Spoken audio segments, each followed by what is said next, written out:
me tell you how it will be. There's one for you, 19 for me. Okay, McCashion and Martin are back. We're talking about Saratoga County. We're talking about taxation. We're talking about a lot of things. We're talking about sneaky pay raises. Sneaking pay raises. Many things to talk about. We've got to wrap up some of the podcasts we did a couple of weeks ago that you're just listening to now.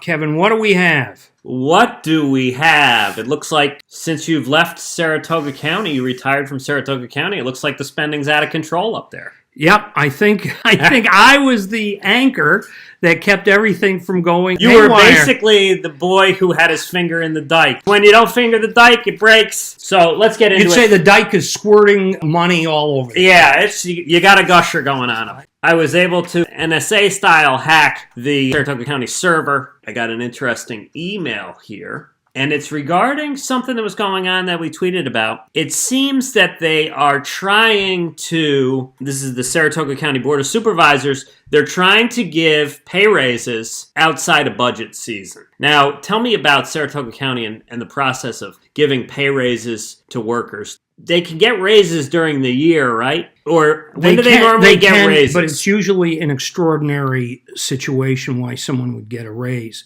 What the normal process is that it goes through the budgeting process. The budgeting really starts in June. Okay. Gets really underway in July and August. Budgets get reviewed by a small committee who look everything over. Then it gets pretty much finalized by mid-September.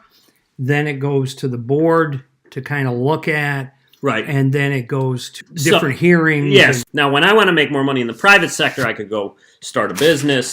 I could go take a second job. I could take a third job. I could generate more revenue, do less tweets, sell more boilers. That would be, that might be a good idea. That right? might be a good idea. Couple less tweets, couple more boiler sales, cold calls.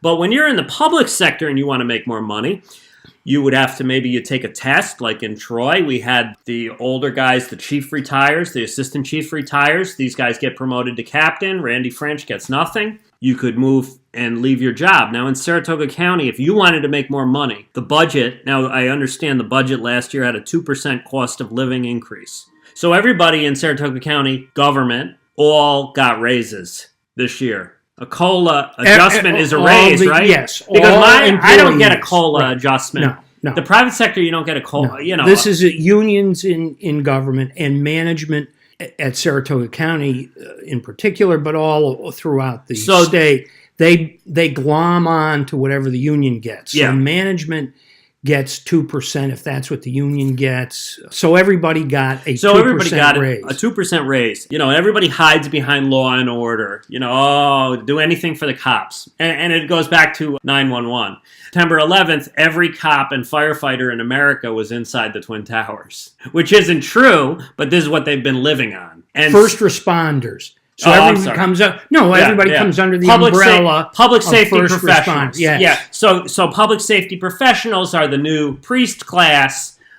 They sacrifice so much, even though their average pay is higher. Even though when a cop retires after 20 years, if he has a $50,000 pension, it's equivalent to you or I having $1 million in the bank at 5% interest, and the principal never drops off until they die. $50,000 in interest on that $1 million that you would have had to earn over your lifetime. And remember, they have more because the last 3 or 4 years, they're putting in a lot of OT. Right. So their pension is based on their pay, the highest 3 years of pay. They're padding it. Whereas the regular person would have to try to save up $1 million, and even then, the $1 million, they could try to live on the $50,000 for the rest of their life, but they still have to pay for their health care, and they would draw down the principal. We're dealing with a fundamentally unfair system. Saratoga County is one of the best counties, growing county, upstate New York. And one of the least taxed per capita. Higher pay and higher salaries that are unwarranted directly attack freedom from tax. It affects it more down the road, 5, 6, 10 years from now. Because you have the pension burden. Because the pension burden, but also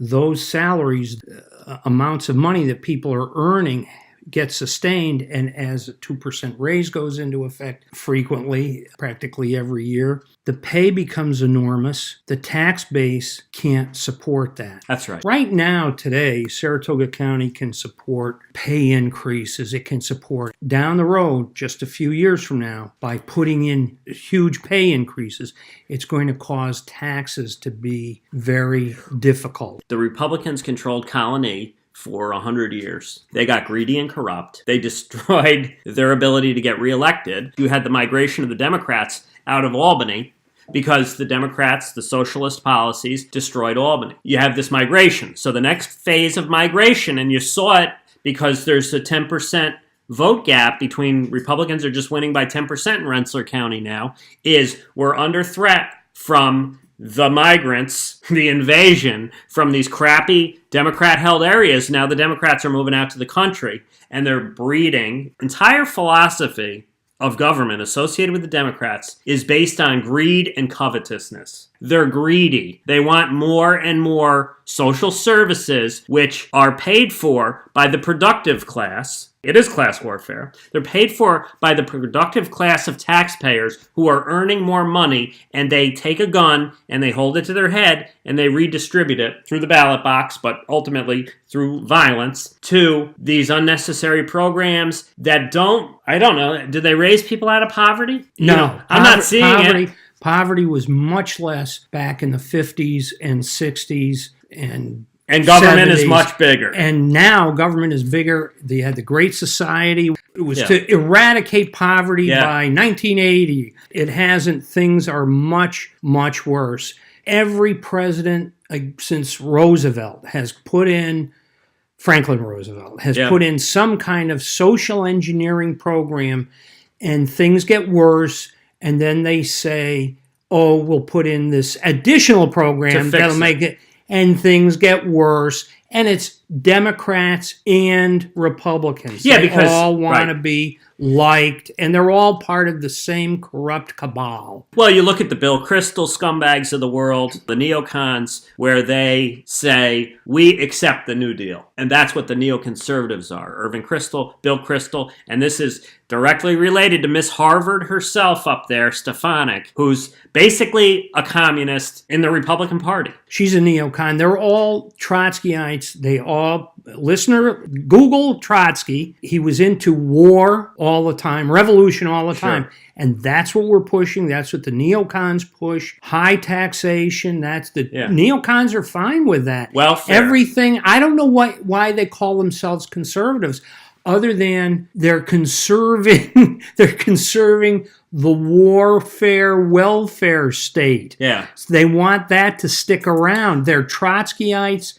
They are communists. They are totalitarian. They are not conservative like people think that we are going to be saving mom apple pie and Chevrolet. They're not about saving that. They're about destroying that. The point is this is boring stuff. But unless you're like me, and you're a numbers guy. But, I get off on it. But this is what I'm talking. But it tells you a story. One of the things I always used to say when I taught accounting is the language of business.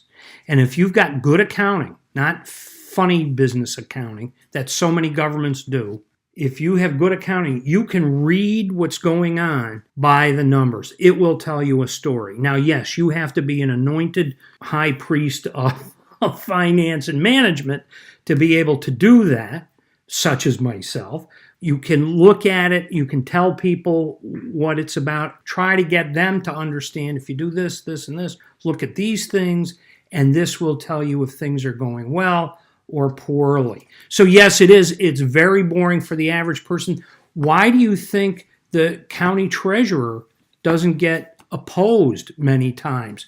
It's finance. People are bored by it. They want the sexy topics. They want fixing a bridge, which is important. There's nothing wrong with that. But again, what's the finances behind fixing that bridge? Why was that bridge allowed to decay all of this time? That's not sexy. What's sexy is the finances. Why were dollars, too often this happens in government, dollars are taken away from highway to be put into some social program or some program that the town board or the county board of supervisors or legislature or the state senators and legislatures want, or the Congress. They take money away from what it was intended to be used for some sexy project they want. A new building up on Farm Road up in Ballston Spa, or some new project that the governor wants. Those are the things that aren't sexy that you got to watch, that will prevent the bridge from decaying. Correct. As an activist, since 2008 or 9, since George Bush shoveled money over to banks, then you're in a small business and you say, we need cash flow. How do we get a 0.25% interest rate? How do I get a 0.25% interest rate for working capital? Because the banks get a 0.25% interest rate for working capital. Why don't I get a 0.25% interest rate for working capital? Well, a bank is more reliable. Well, they bail out the banks. Banks have been proven not to be reliable for many, many years. And as you say, they get bailed out. They're no more reliable than Joe Schmo, who goes bankrupt, and his Uncle Bill bails him out. Why are we paying interest on bonds, on borrowing? Why is the government paying interest on loans? Government creates the money, don't they? Why are they paying interest on loans? Why the federal why government?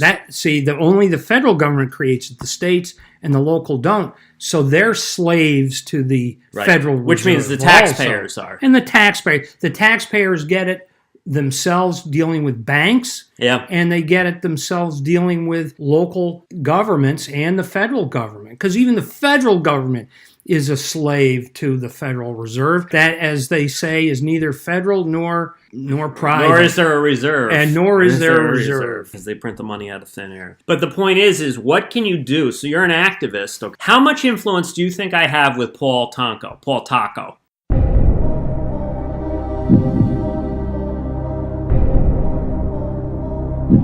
Minimal. I wouldn't say none, but I would say minimal. Okay. Now, how much influence do you think I have with a Republican?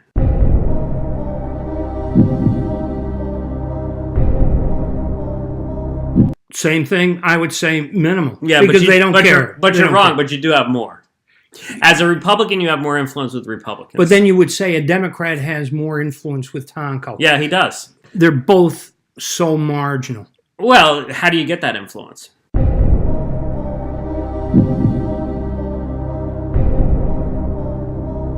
The only way you get influence, I contend, is local.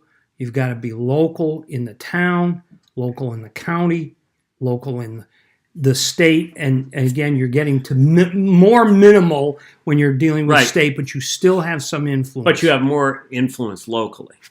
Much, much more. Right. Now, how do you get political power?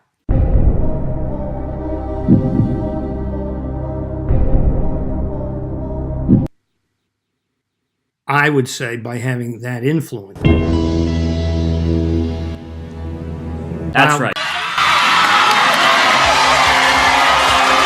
Do I win? What do I win? Well, you win. I'm trying to explain this because... Listen. Wait, I thought I'm on a game show. Yeah, you win. What? You win. I thought this we'll keep your taxes low. Alan Shartalk or something. I'm on some show. You get a WAMC mug. Oh, fund okay. drive. We got to get the fund drive. Trump is Hitler. Send your money here. Alan Shartalk will defend the republic. Oh, wait, it's not a republic. It's a democracy. No, we'll all vote to take Alan Shartalk's money in the democracy. Okay? Because the mob will turn on Shartalk and Judith Ank and everybody. Just like the communists did. You saw it in the French Revolution. Every revolution, you turn on those guys. The intellectual class... Yeah. Shartalk's going to the concentration camp. They stomp on him and his glasses. If he's not killed, they kill him. And the ones who are minor intellectuals, they'll put them in prison. Easily. Right away.